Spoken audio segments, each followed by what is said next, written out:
أعوذ بالله من الشيطان الرجيم. السلام عليكم ورحمة الله وبركاته. عليكم السلام. أكجن لمان أبو حنيفة جانيتي مالك من أنس بيتني مري القرآن شفاء ورحمة ومنه يستمد العلم واليقين.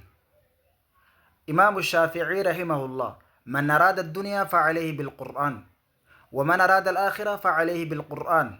الله أكبر. إمام أحمد لا شيء أحب إلينا من كلام الله هو أفضل الذكر وأعلاه.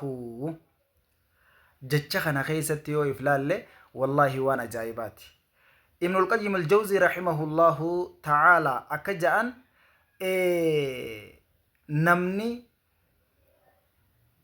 قرآنك أرأو بربادي كل حرفي قرآنك أرأو خيستي أكرب قبرو جروبيخو قباجي.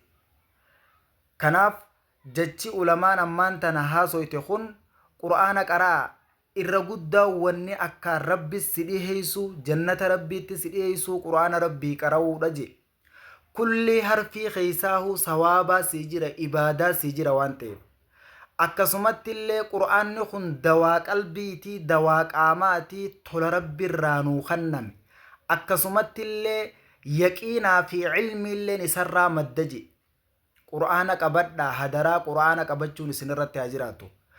Akka je imaamu ahmadiinis deebi'ee jechuma kana yoon isinii fassaru wannummaan takka addunyaa tanarraa gama kiyya jaalatamtuun taane kalaama rabbil izzati wal jalaali kanarra maaliifif huwa afdalu dhikri wa a'laahu irra caaltu waan akkaan rabbi dubbatu waan akkaan rabbi itti yaadatanirraahi innini irra caala zikrirraahi مالي في الجنان أكم ربي سبحانه وتعالى قرآن خيستي فاذكروني أذكركم واشكروا لي ولا تكفرون ورتل القرآن ترتيلا إن هذا القرآن يهدي للتي هي أقوم بك هدو لتواي قرآن قرأوا درجة قرآن صدركا قد قباتشنوهم خناف قرآن قباتشنو رتي هجراتو أنا في سنيس ورد جيت في دم ربنا وقولوا السلام عليكم ورحمة الله وبركاته.